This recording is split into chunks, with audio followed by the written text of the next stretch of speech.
where writers are an open book. I am thrilled to be here today with author Wondra Chang, author of her debut novel, Sonju.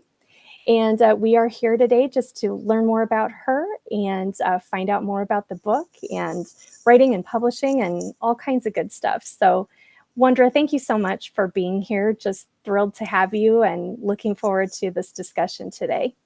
Well, thank you for inviting me. Hello, everyone.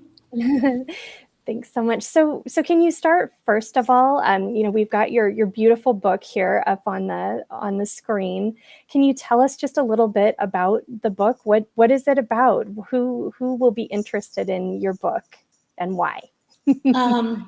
I would think that women will be interested in this story.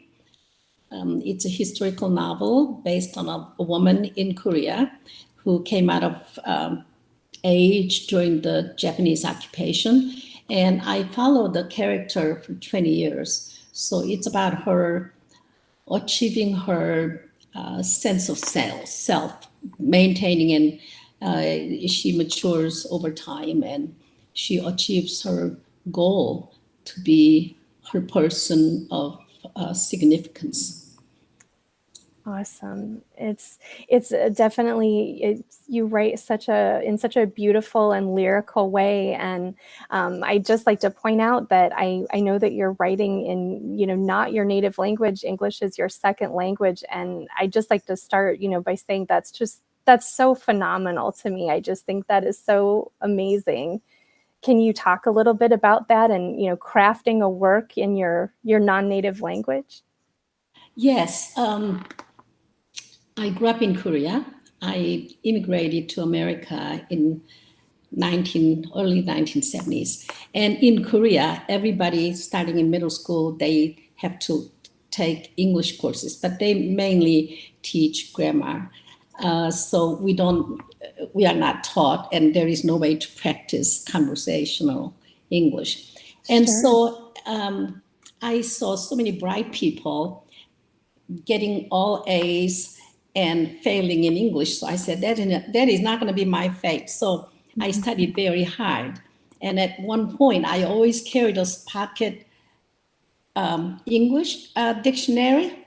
And at one point, I told myself, I'm going to just memorize the whole darn, dictionary. And I tried very hard. And of course, as I learned new words, I forgot old words. So it did not work, but I did study hard. So it was, even after so many decades of living in America, I never lost accent, like you can tell. And also the challenging part in writing this is, you have to construct a sentence. Sentence is just an arrangement of words, right? And that's what writing basically is. And it was challenging for me because there are ways to describe things that moves you, and that was hard. And mechanically, I had problem with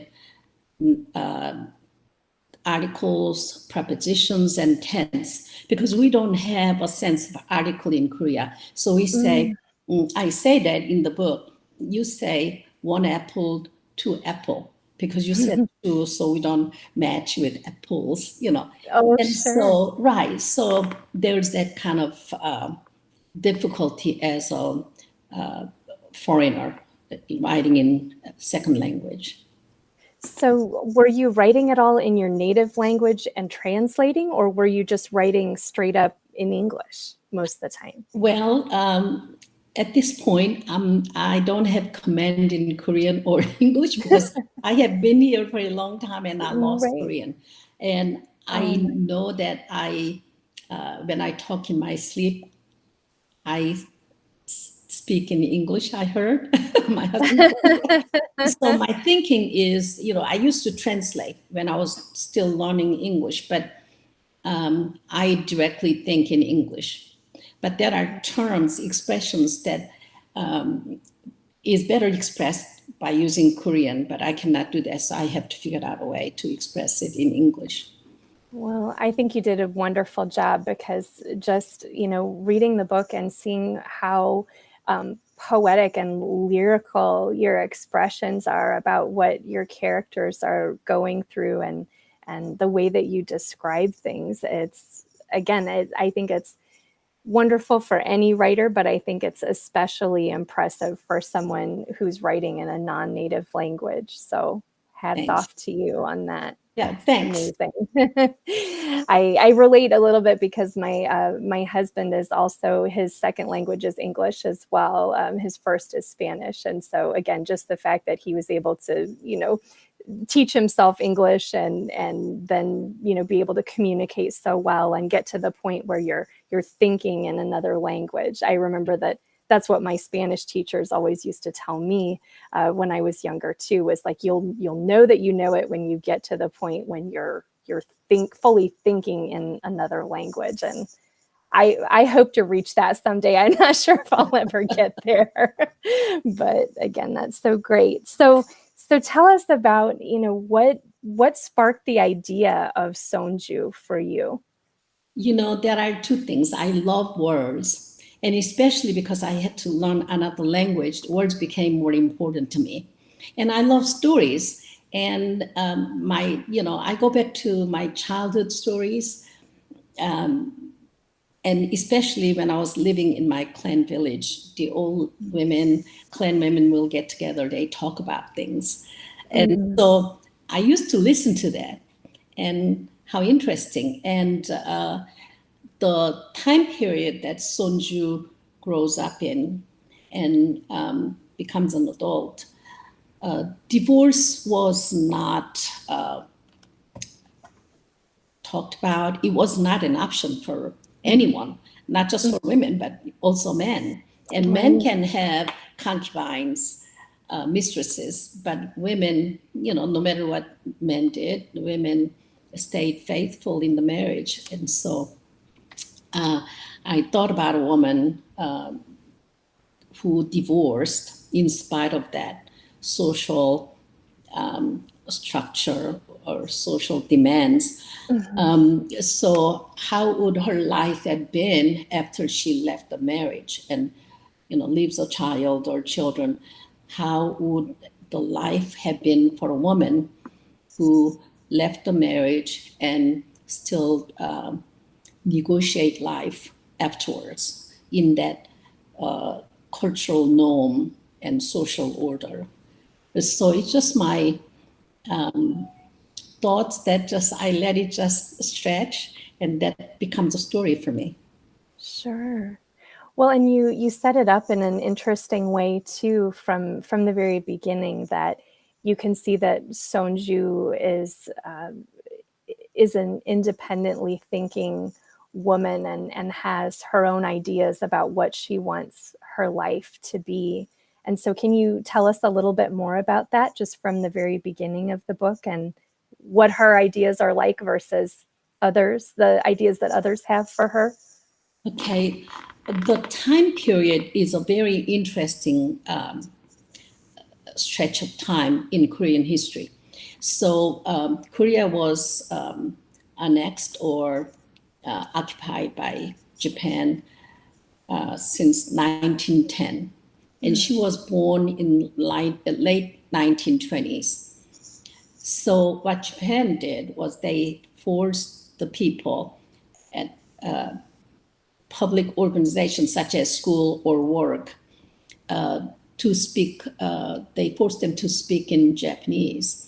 So she went to school and learned in Japanese and spoke in Japanese at school.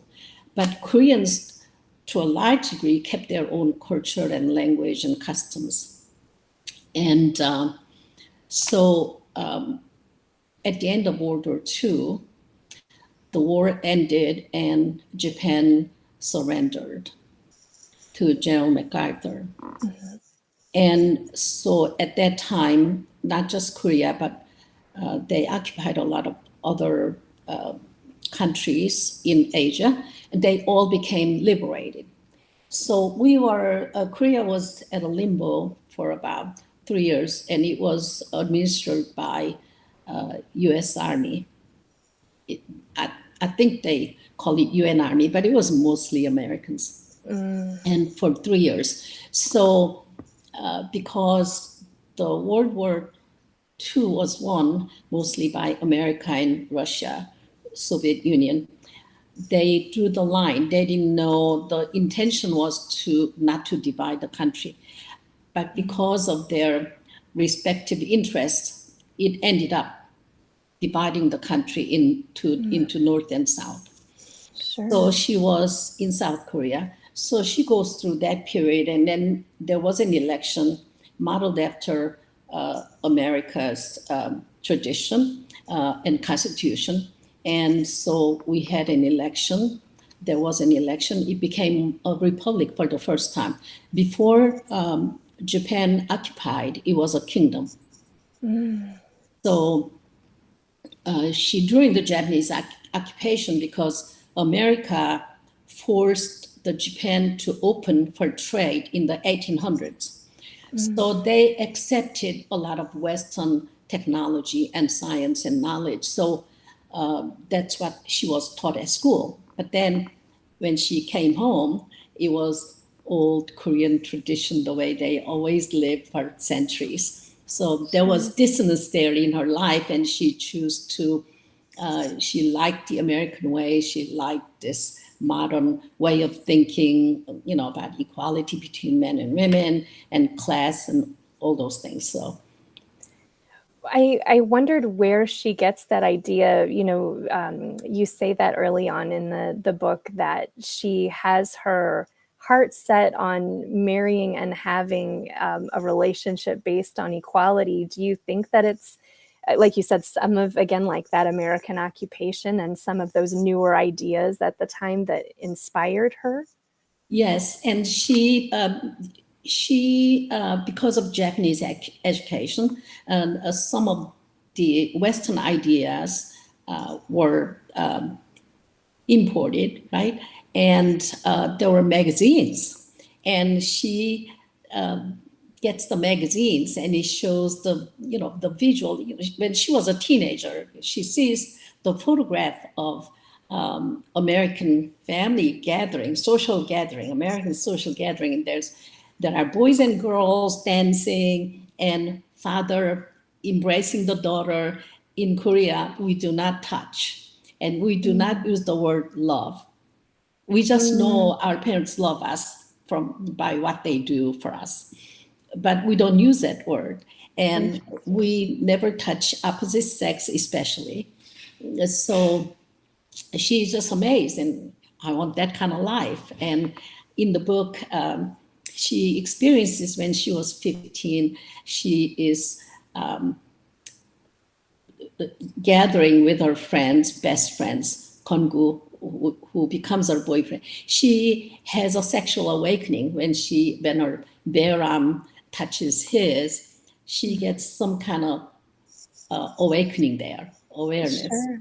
Yeah. So all these things combined, she decides that's the kind of life she's going to live, what she saw in the picture. Well, and it seems that her family right off, is not interested in what she's interested in, as far as her potentially marrying her, her childhood sweetheart, as you mentioned. That for is it just because of more the arranged marriage culture? Is that why they're not interested in letting her pursue him as a partner? Right. Korea at the time was very class conscious. And even though it was no longer a kingdom, how close you were tied to the king and royal court mattered. And so if he were from an equal status, it might have been okay. But, in Korea, having no father also is a big negative factor. And so he was fatherless. He didn't even live at his home. He and his mother were living at his uncle's home. And so he was poor, and her uncle was a merchant class, which is considered sort of the lowest class in our social strata. So her mother is because they are aristocratic class, and she sees time changing, but she wants to hold on to that glorious days. So that's Mm, why she's trying to force on her. sure. Yeah. And so then her, I don't want to give, too much of the book away, obviously, but just wanted to give enough to kind of set the stage for people and to help them understand the book. But so then essentially she's kind of forced to go through an arranged marriage, and she's Yes. not happy about that. Right. And the marriage was marriage didn't turn out the way she hoped. She tried, and it didn't turn out the way she hoped. Yeah. So it was a difficult adjustment for her. But over time, she changes, though. She marries into this a man from this wealthy farming family down south. It's a clan village. And so she grew up in Seoul. That's all she knew. And she goes to this farming village where there are no stores or theaters or any of that, So it was hard for her, but she changes over time.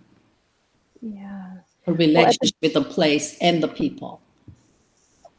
and at the beginning, it seems like, she has a really sort of quick disillusionment with her marriage, and that it's, because essentially, being married off to a stranger and then being expected to, suddenly be involved with them in all ways, and how uncomfortable that is.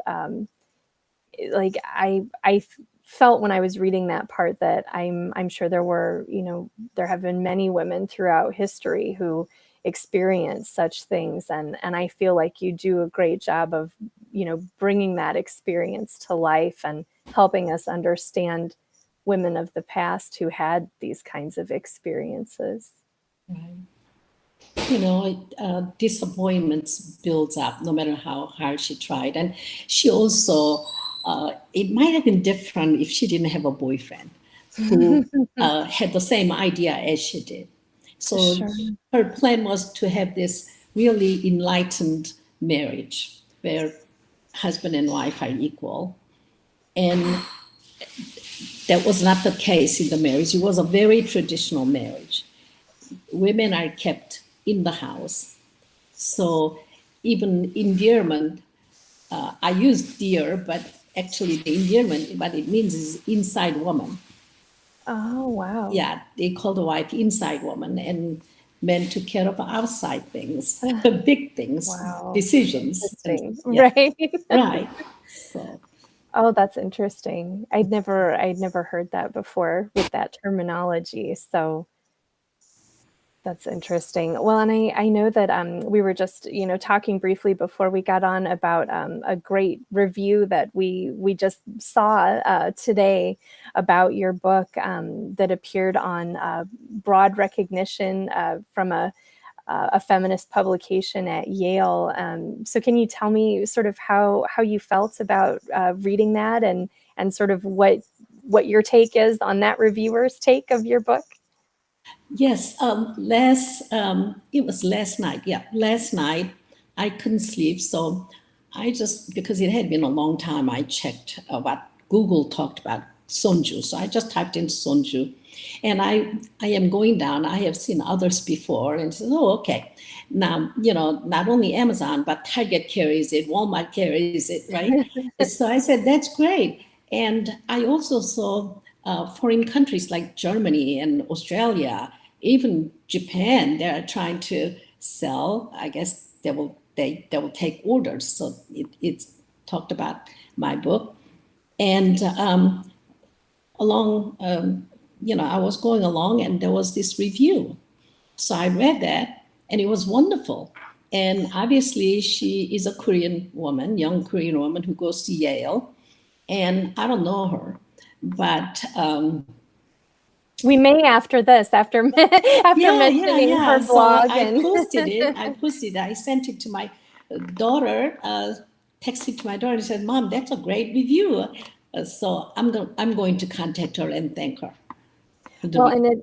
and again, I think that I just love the way that she was talking about, again, just you, I think, shedding some enlightenment on, the position of women and some of the things that, women had to endure, in Yeah. those kinds of marriages, arranged marriages, and when women weren't able to have as much, as much or any really agency over themselves and their own lives and Right. their relationships. And so that's it. But again, so just to give everybody a sense too, so Wondra's book, she just had her launch day Right.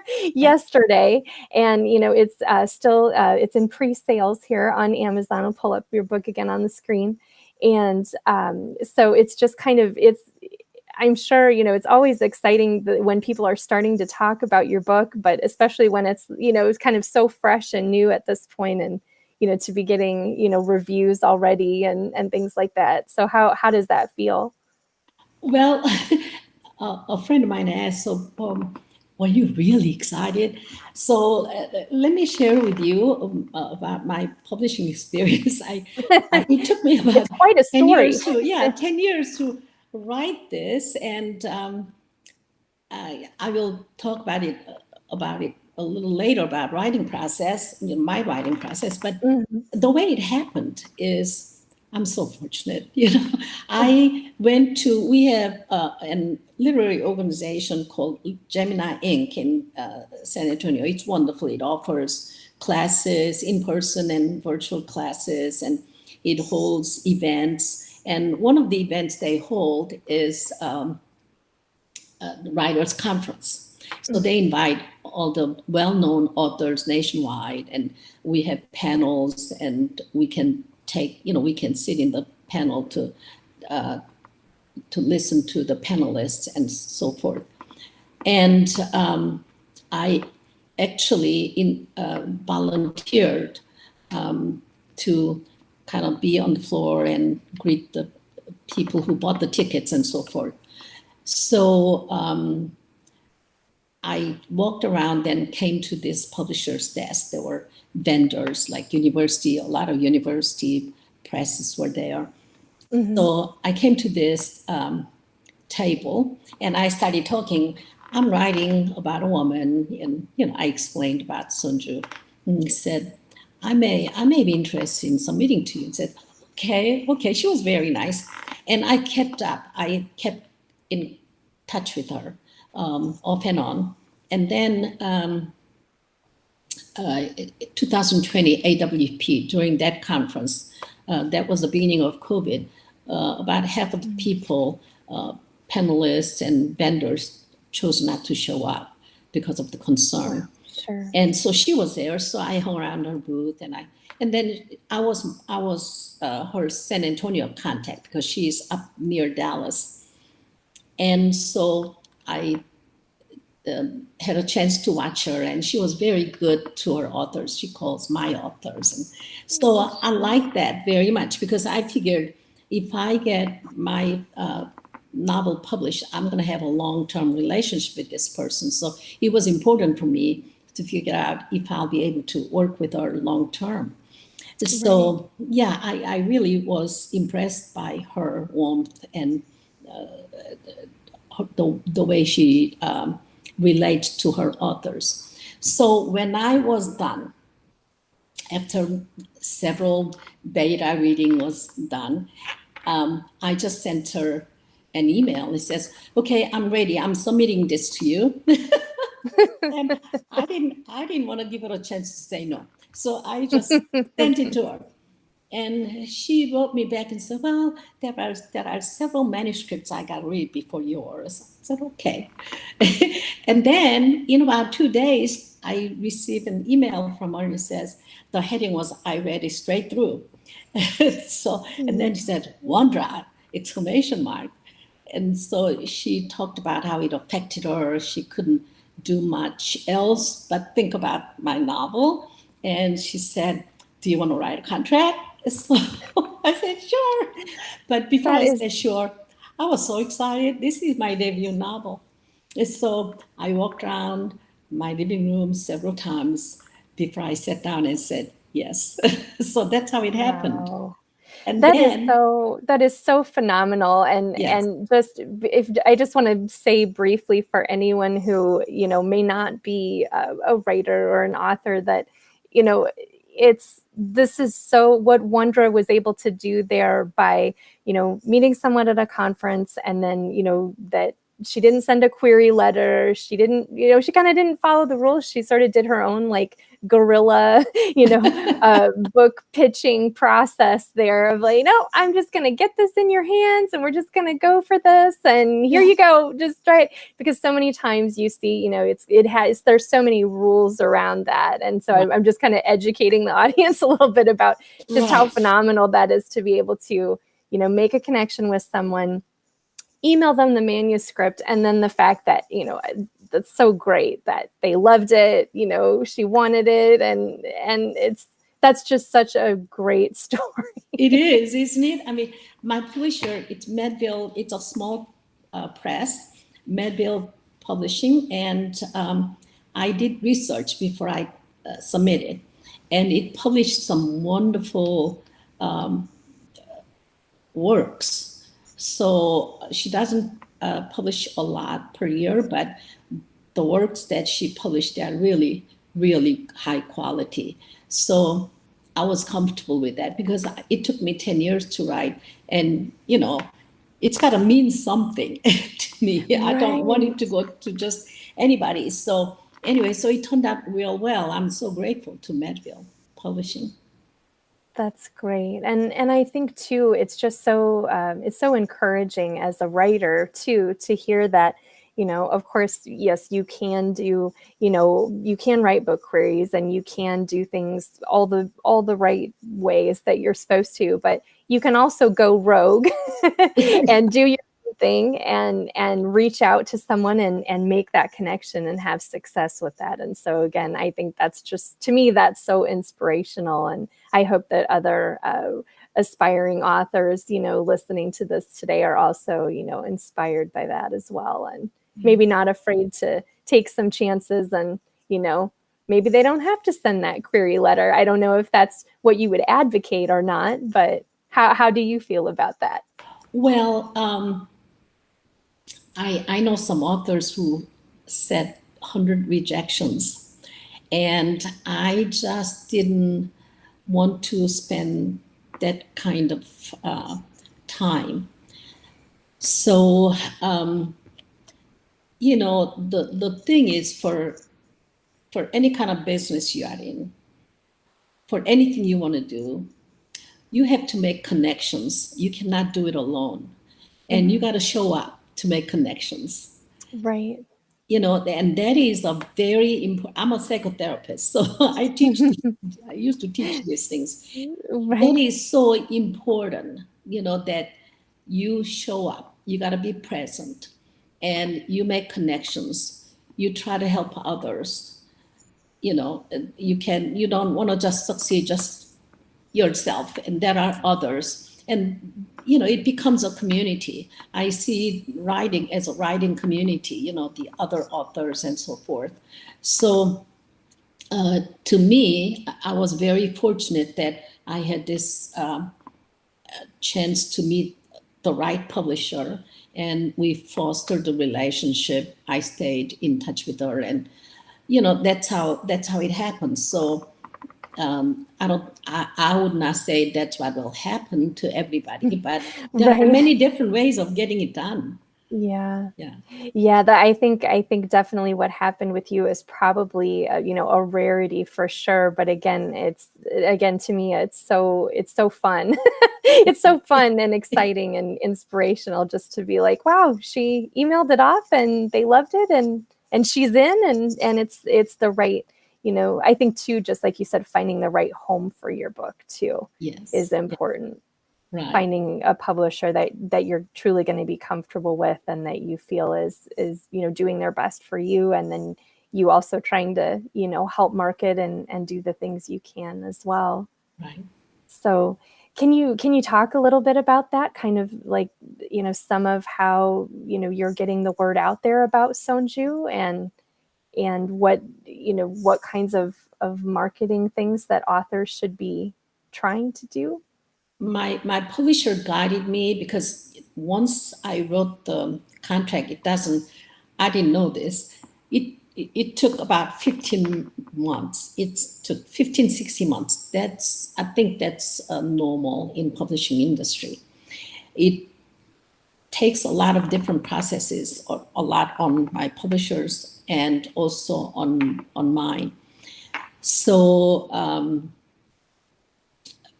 you go through all that, getting the reviewers for your book, because you want to include that in your book. So that was also collaborative with my publisher, but I produced 3 of mine.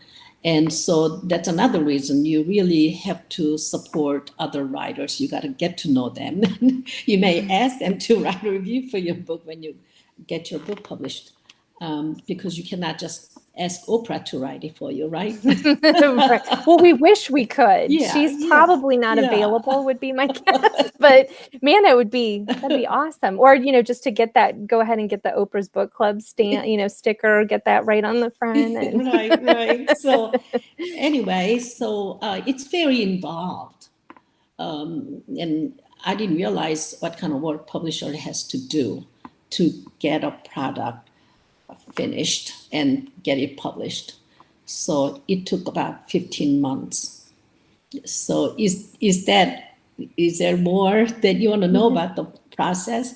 And after that, it's marketing, and even before that, it's marketing. Yeah. So getting reviews it's basically a marketing tool, right? This is what people are saying about your book, because you cannot go around saying, my book is great, it's the greatest, you're gonna love it. You cannot do that, right? So reviewers do that for you. And so it was a great moment for me when I received a star review from Kirkus Review, because Yes. I'm sure even my critic buddies and my family members and friends, I'm sure it occurred to them in their thoughts, says, yeah, right. Wondra wrote a book. How good is it? So I'm sure they thought it, because I don't have a resume of another previous book being published. So anyway, so when Kirkus Review came, that took that question out of the, it's no longer a question, right? Because it's a public acknowledgement that this book they use the term, I think, exceptional or whatever. I don't know if, Yeah. I would say that about my book. But anyway, it's worthwhile for you to read. That's basically what it is. So it was a great moment. So that was another moment of real great joy for me. Well, and what is the number of books that Kirkus Reviews receives in like a year? I know we were talking about that the other day a little bit. Was it 10,000? Yes. 10,000 books? Not everybody chooses to get it reviewed, because it's a paid review, and Right. it's expensive. It's upper 400 if you want to give them a long time, or 575 for like 6 days. It takes them 6 weeks. So they take in average about 10,000 books, and they have 3 categories. It's fiction, nonfiction, and young adult. So roughly about 3,300 for fiction, say, if you divide into 3. Sure. And out of 10,000, they receive about 10% receive star review. That's so awesome. Right. So, there are,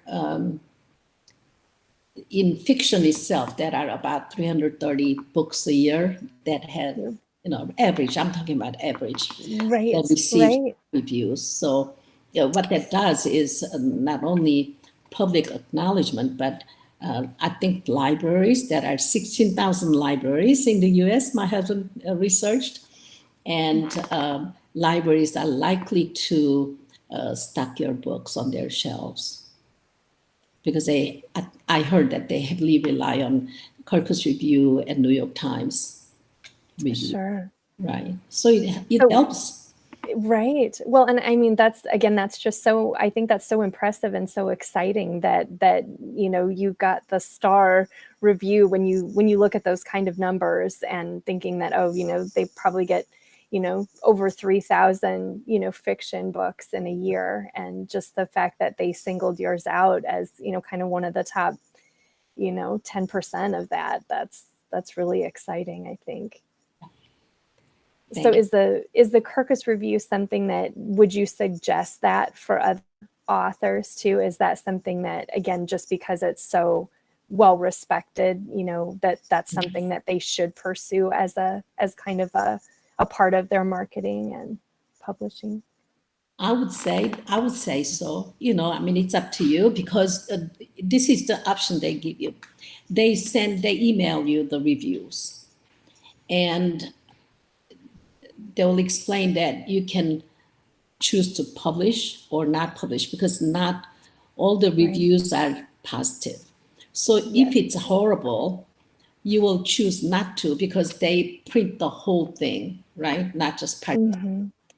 But Right. even if you don't earn the stars, if there are positive comments, you can put that, Right. to Sure. market your book. But somewhere, the whole review appears. For example, on Kirkus Review magazines, they have bi-monthly magazines, and it goes to libraries and editors and booksellers, all those, organizations. So let's go back a little bit. So you mentioned that it took you 10 years to write this book, Right. and as someone who's also been working on a long-term project, off and on for a long time, that gives me encouragement just to know that you can still get there even though you've been working on something for so long. But can you talk with us just a little bit about your kind of what that writing process was like and sort of what worked well for you? Well, at first I just wrote, and I wrote about 130,000 words at the beginning, and I followed the protagonist longer than 20 years. It was 30 years, I think. Wow. And I wanted to know because I wrote all by myself without any outside feedback. I wanted to know about the book industry and where my writing stands. I didn't know if it was good, it was bad, it's relative, right? Right. So the first attempt I made was Writers League of Texas. It's a huge organization. They have writers and agents conference every year. It's huge. Wow. And I went there and I pitched to an agent. You pay for it, and you have like 5 or 10 minutes to pitch. And I did that, and I never got a response from him. And Mm. so I just started polishing it a little more constantly. And I attended a workshop. It was a 7-day workshop, and it happened to be in San Antonio. So I Mm. went there, and I actually stayed there like it was I was at another city. I stayed there. I ate 3 meals there, and I stayed until I had an option to stay until 11 o'clock at night, and there were things going on. So I did that every day. Mm. And after that, I belonged to critique groups. I sought out critique groups, and I did that. And I took classes at Gemini Inc., which was very helpful. Mm. Not only you learn the craft, but you also make connections. I always try to make connections. And so when I say 10 years, I wrote it, but it was also a process learning what is writing about? How am I supposed to write? And they said, oh, your writing is that there's a distant narrator, distant. And I didn't know what the heck that meant. Every field has its own unique terminology. And I didn't know, Sure. and nobody explained to me. So I said, what do you mean? So I had to really struggle with those kind of things because I had no experience. So as I was writing this novel, I was learning the craft of writing at the same time. We have all kinds of rules, right? On writing. And so I was So many learning rules. those, and where toward at the end I felt comfortable of discarding and said, if it works, it works. It doesn't matter what the rule is. But so it was a growing process. I think my next novels will take much shorter time because I'm not starting with the basics like I did before. So I would say go to critique groups. It helps. I was very lucky because I was invited to this wonderful small critique group where the other three were much better writers than I was. So you learn a lot. And so whatever you do as a writer, trying to hone your skill, every step helps you to become a better writer, and take some classes and make some efforts to improve. And most of all, read a lot of books by well-written books, especially your genre, right? And not only classics, but what's happening now, because it's constantly changing. So read those, read a lot of books. And also it helps if you belong to a book discussion, book clubs, because you Sure. learn how other people look at the same book. So every one of those help you become a better writer, I think. Yeah, no, that's great advice. Because again, I think, like you said, you can kind of only write, you know, writing is good on your own as far as being able to just pour out your ideas, but eventually you have to get to a point where you're ready to share that with other people. And so, like you said, that's where critique groups come in, and then, ultimately, you want to connect with readers. And so then finding more places and ways to connect with readers. Do you have any tips about that from things that you're doing with Sonju to kind of find people who are sort of in your target market for wanting to read your book? When I wrote this, I think my premise was a little off base, because I thought, okay, I'm going to write about this woman and I'm going to put as much cultural stuff as I can. So I had a whole bunch there. And I started taking it out. But when it took shape, what I struggled with a lot is, okay, I put so much effort in there, and this book has to say something. Not, I knew I had an interesting story, but Yeah. in addition, it had to say something. So that's what I struggled with. And before that, I really, in a way, regretted having started this book, but I spent so much, time and effort. So I really spent a lot of time and effort rescuing the novel that I wrote. So that's just me. It's my process. Yeah. But I at times I deeply regretted that I wrote such a novel, because I was sort of stuck on where this novel is going to go. Because the way I write is, when an idea about a book comes up in my head, I think about it for a long, long time, and I get an idea. I develop how it's going to start, what the middle is going to be, what the ending is going to be, and then I have a title. I have to have a title, because it kind of keeps me on the narrow road, what my intention is. So once I have the title, then I sit in front of the computer and I start writing. So I walk about 60 to 90 minutes every day around my condo. And that's when I do a lot of writing actually in my head. So that's how it happens to me. Other people jot down. I don't jot down. I don't plot it out. I don't do that. So that's just my way of doing it. So, and after that, marketing, which is more challenging than writing to me.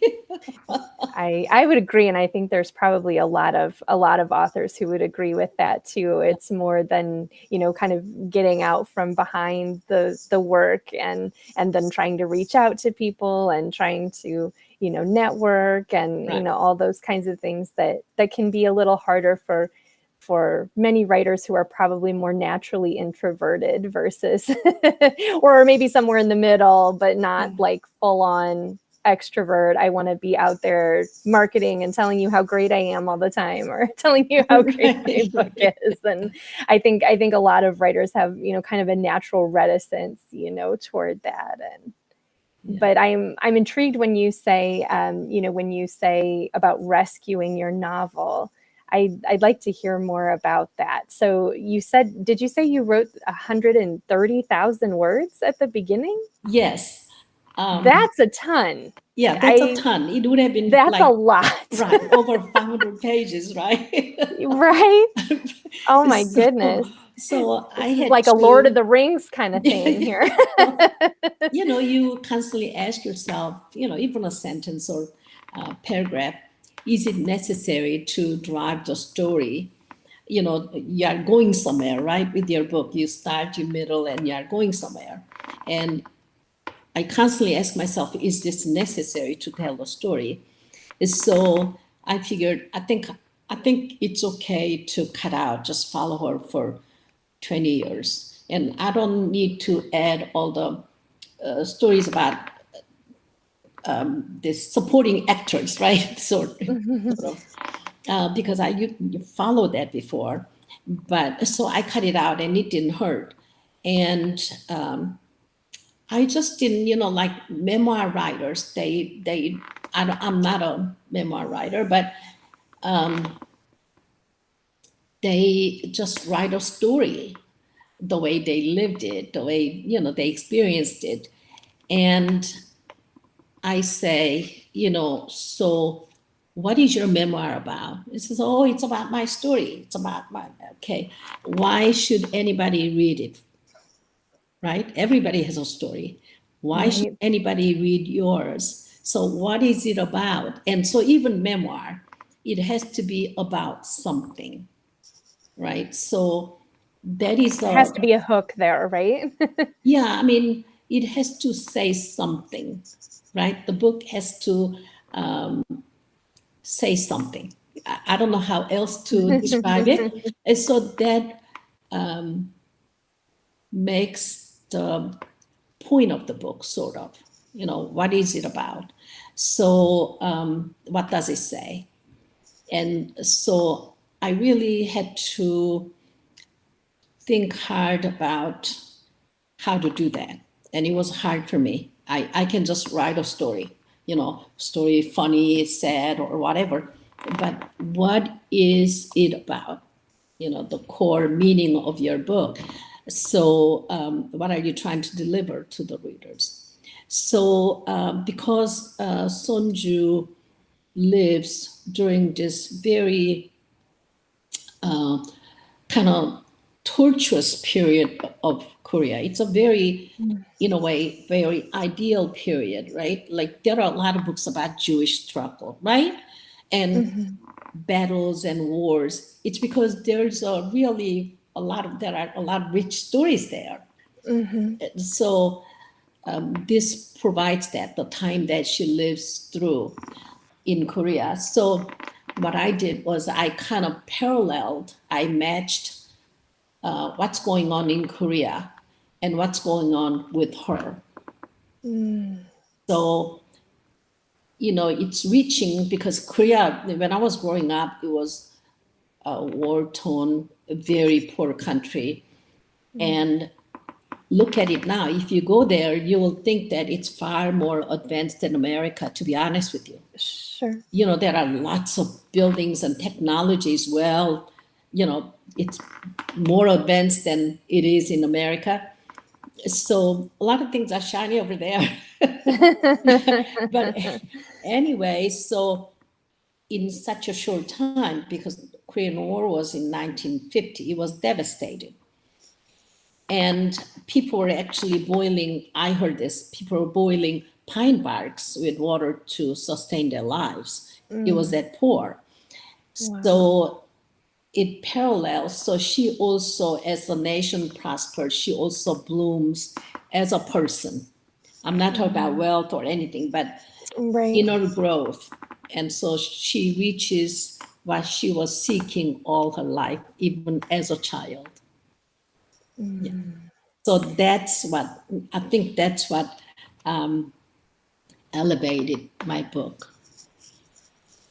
And when you talk about rescuing the novel, it sounds like that you almost just had to go back and really find that essential core story, and then maybe take out, like some sort of extra information that was more just like background, more about culture and history, or that you obviously still include many of those things, but I just mean, it sounds like you really tried to boil it down from 130,000 words to get it to more of a digestible, Right, shorter piece. right. Is that accurate? So from 135,000 or something, I got it down to about 90,000, a little less than 90,000.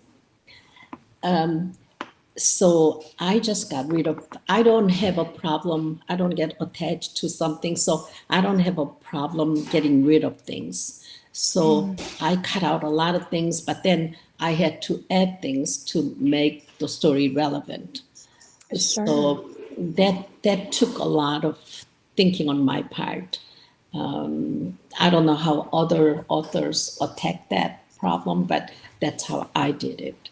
So, yeah. That's interesting. And I think that's good to know too, for other writers who maybe have, a really long work like that, that they know that it needs some refining, and it needs, some fine tuning, just to know that, you can start with something that's really big like that, and then just kind of condense it a little bit, and make it into, a stronger story, and one that is a bit more marketable, or Right, because shorter. every sentence has to go toward the message you are trying to, what you are trying to say. Right. I don't like to use a message, but what you are trying to, what this book is about, it has to move toward the same direction. So anything that doesn't, you know, I remove those. Yeah. Well, and when you say, I know that you did work as a psychotherapist, and when you talk about, the inner growth of your character, is your did your professional work, and that kind of understanding of people and their lives, did that inspire your book at all, or influence it? I wouldn't say they inspired, but it definitely helps to understand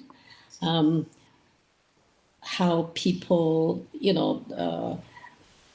how people think and process and what choices they make based on what they experience and how they feel, how they think, and so forth. So it definitely helps. And in my case, where I did not have I had an average life, comfortable life, even though I went through a Korean War as a child. My family, nobody died, and nobody was maimed. Very few went to the war, and so I don't have those desperate moments and feelings per se that a lot of other people who went through horrible things experience. So it definitely helps to have had treated hundreds of people and hearing Mm. all their stories, because each person's story is different.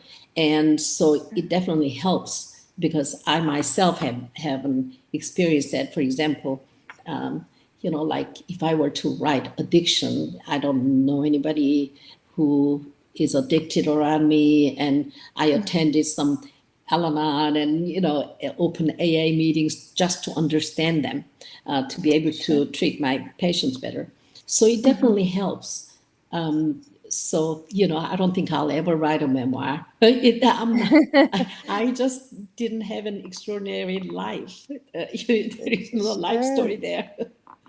Well, that's okay. And so then you get to use more, the world of your imagination, and explore those things. And And it sounds like you already have, other ideas in the works. Is that right?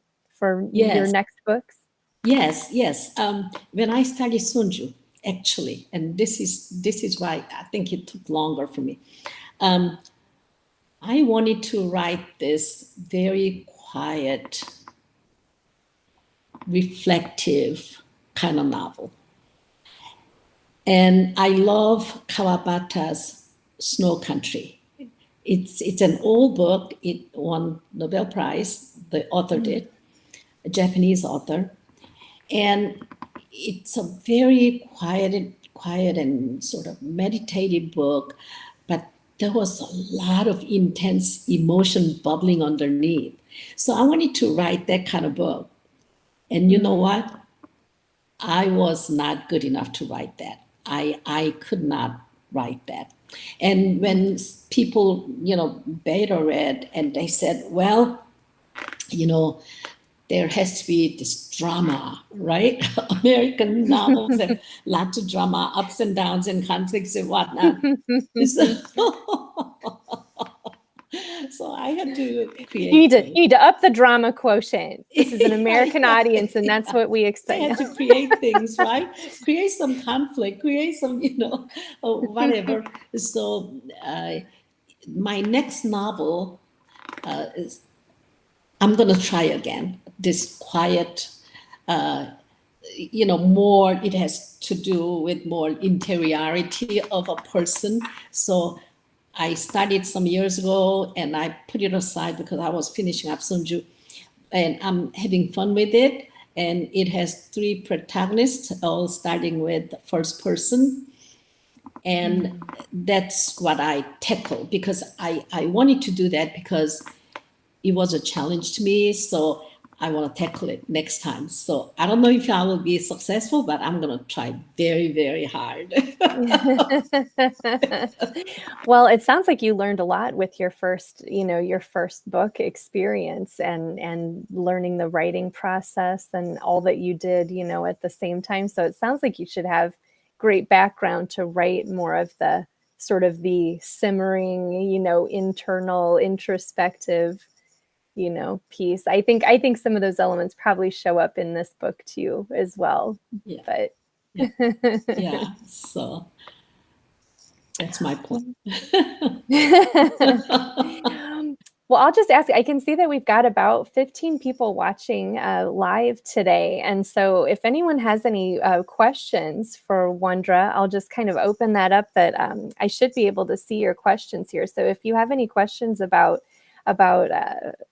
for her, about her novel, Sonju, or about the writing process, marketing process, publishing process, anything else, we can, I'll just kind of wait for a second. And then maybe while we're waiting, I can just sort of give you the open mic here, that if there are other things that you'd like to discuss or make sure that we share.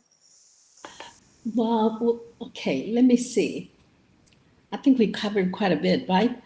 Um,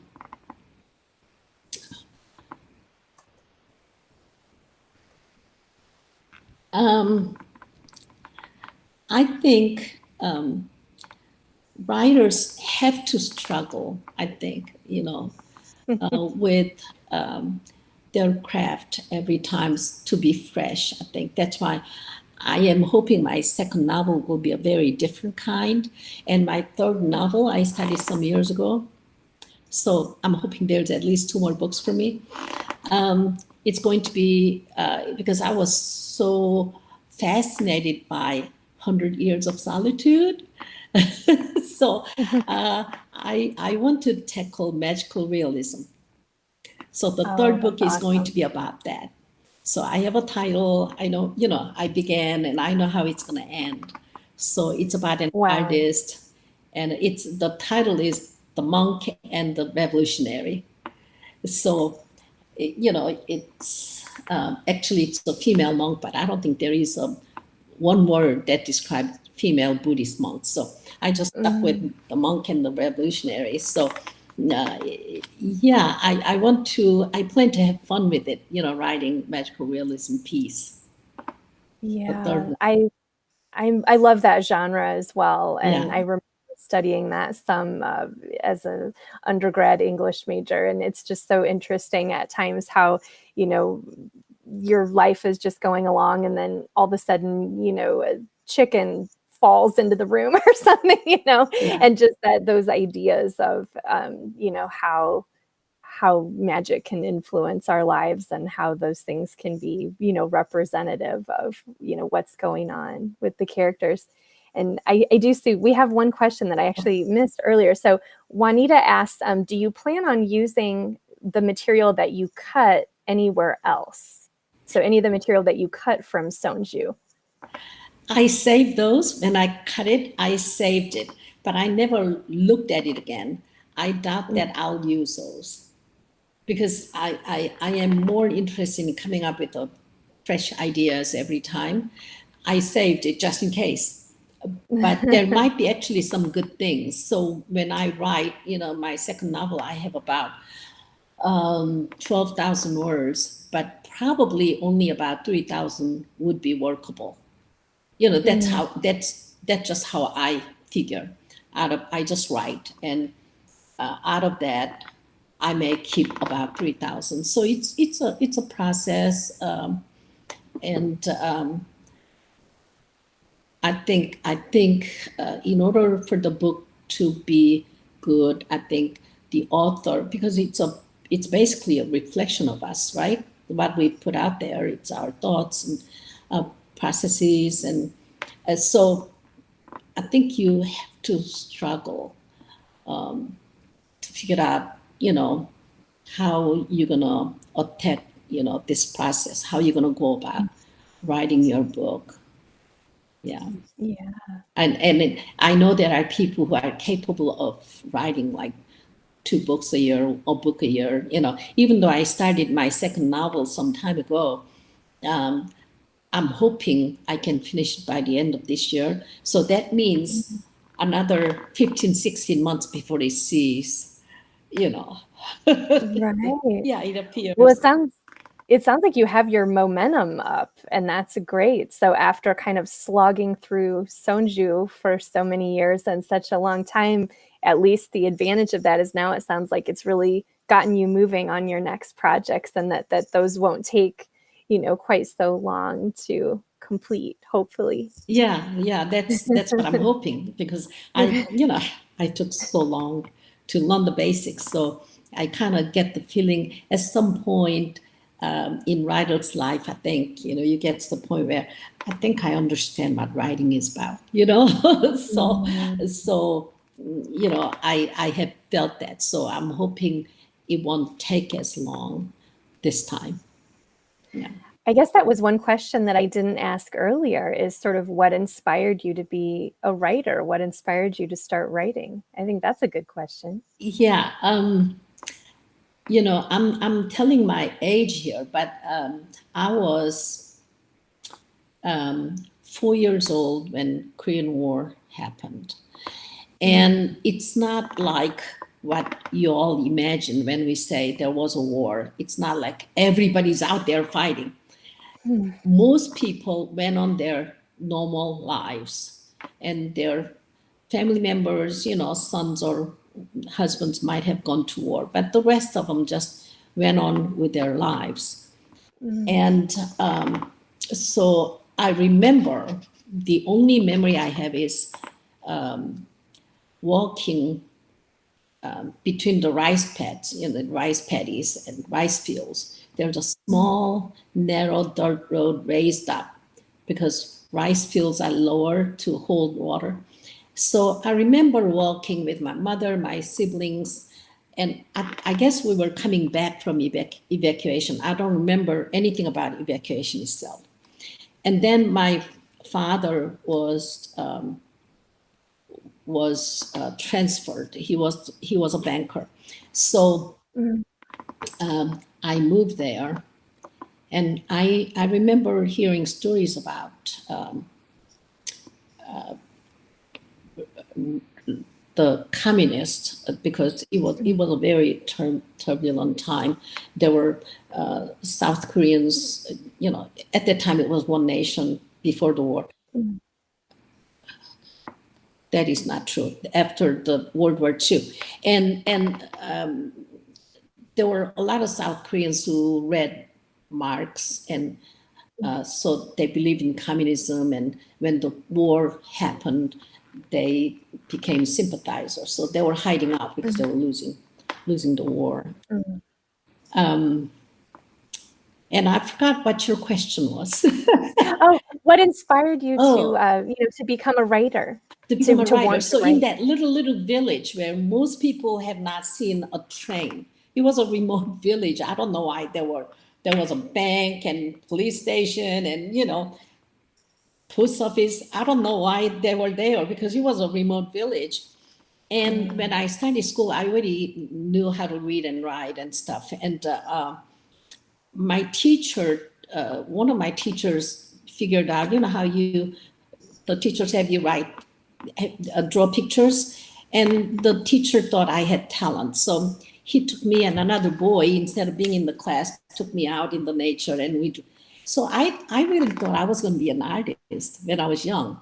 And then my father was transferred and some things happened. So I moved to my clan village to live with my grandmother, widowed grandmother. And they tell you to write stories, right? I mean, it's a great thing, actually, thinking back. The teacher's telling you to write stories, to draw pictures. Anyway, so my teacher tells me, you are ahead, so you don't have to do homework. But, I'm going to introduce you to this teacher. And so you're going to write stories. So that teacher had me write 5 stories a day. 5 short stories a day. I had to come up with my own title. I had to just weave stories, so here 5 of them a day. And at the end of every day, he critiqued with me. So I don't know how many months we have done that, but he sent me, it was a small clan village.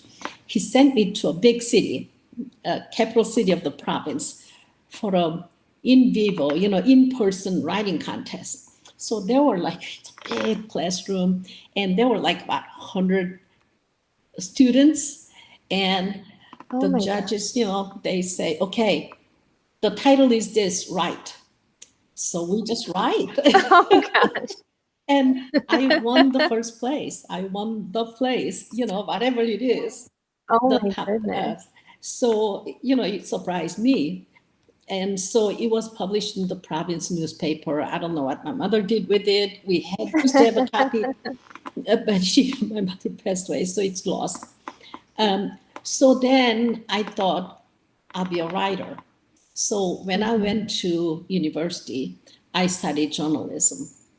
But then, I came to America. I never, with a foreign language, in foreign language, it's hard to fathom, So I went back to getting my degree in arts because it didn't require real intense language skills.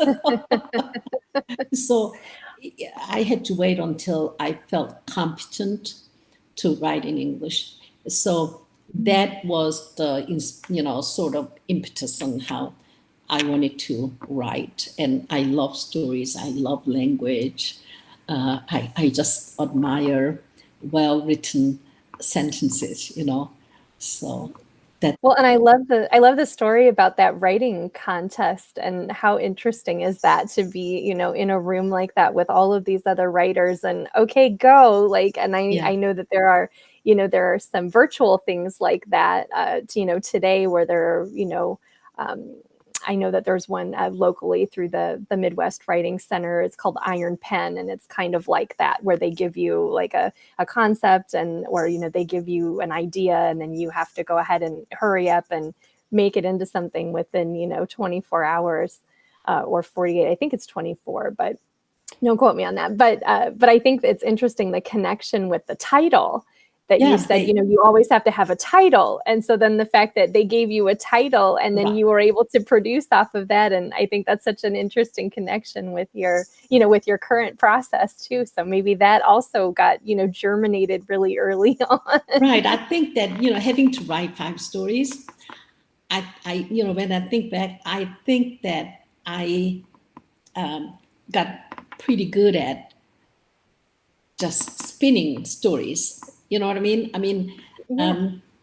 I can hear something, and I said, I think there's a story there, and then I can weave the story. And that's another thing. You got to know each character, no matter how minor the character is. You got to know his past, her past. You got to know each person's story, not just a protagonist.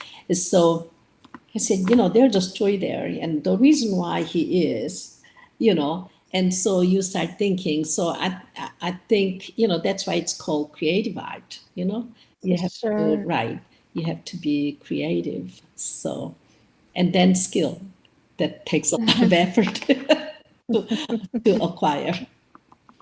Are there any more questions?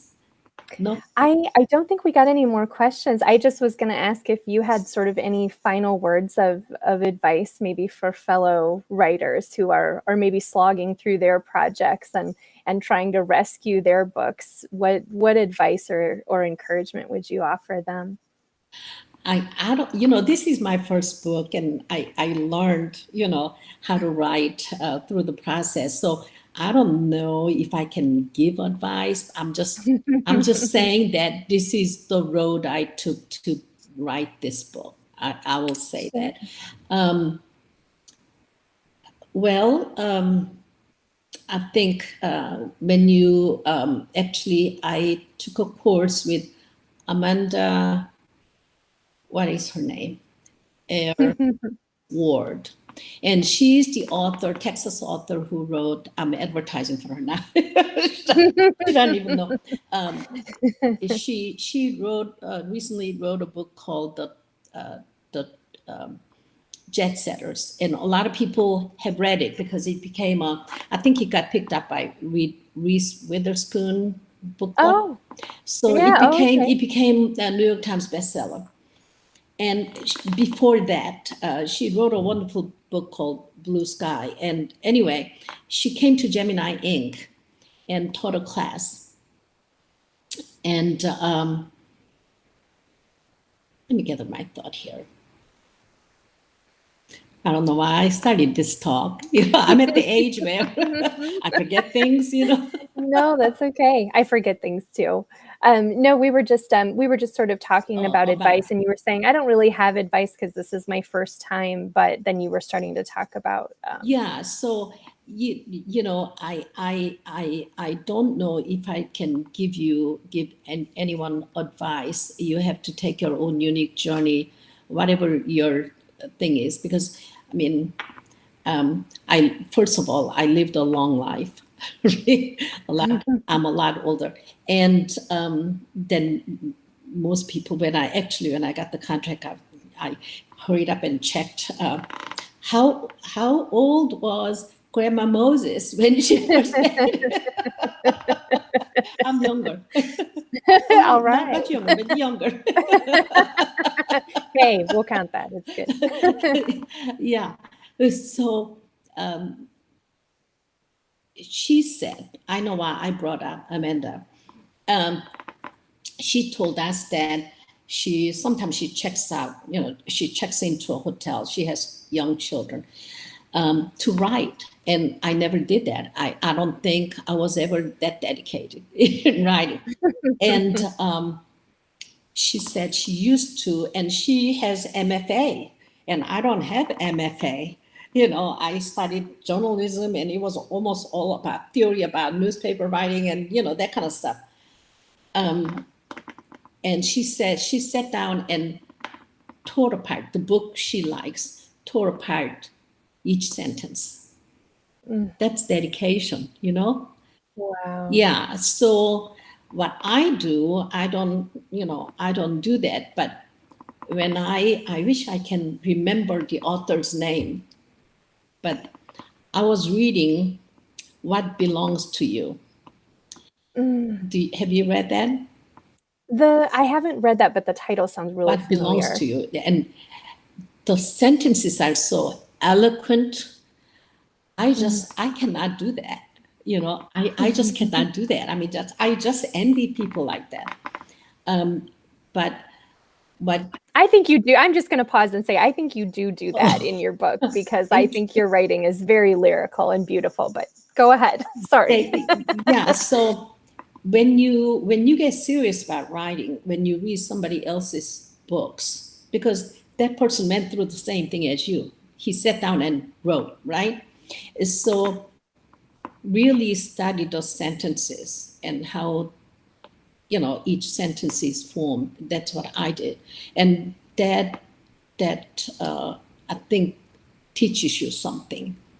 That's just a suggestion rather than Yeah. advice, because I thought Well, what Amanda said was a very good advice to me.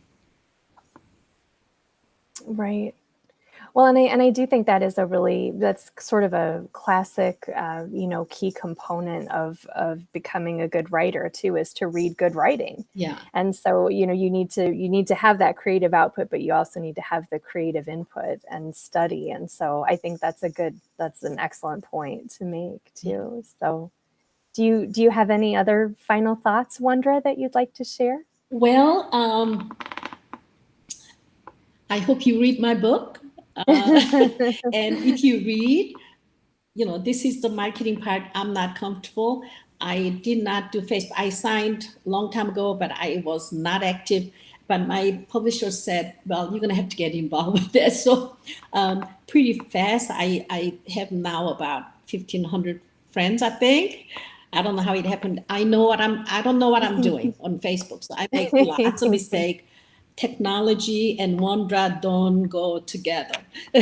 So I'm struggling with But we're it. pulling this off today. That's So I think, true. as far as that goes, we're good. Yeah, that's true. But so I make mistakes sometimes, so I still don't know how to navigate around Twitter and Instagram site.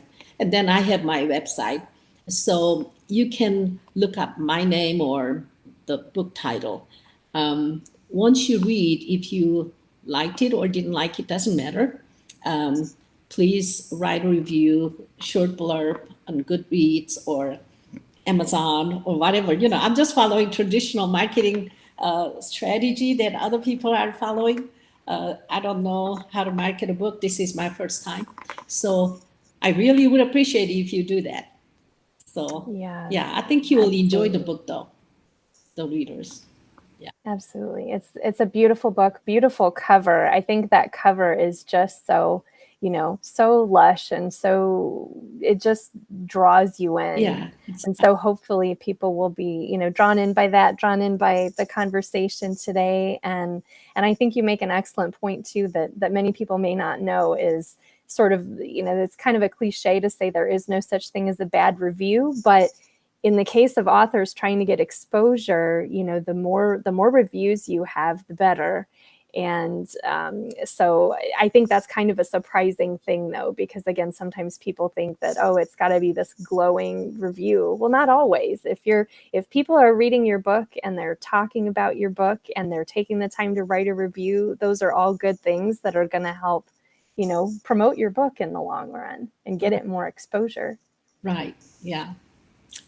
So, well, thank you so much, Wondra, for being on Author Talks, where writers are an open book. So glad to have you today. Just thank you so much for your time. Everybody go get Sonju and give Wondra some feedback. You may be getting some new Facebook friends after this too, hopefully. Yeah, so that would more be connections with readers. Yeah. So. Well, thank you for having me, Jane. You are so welcome. You're so welcome. I'm so glad to have made this connection with you, and I know that we'll keep following up with each other and helping each other out too. Yes. So okay. So thanks everybody for watching. Have a great day. Thank you.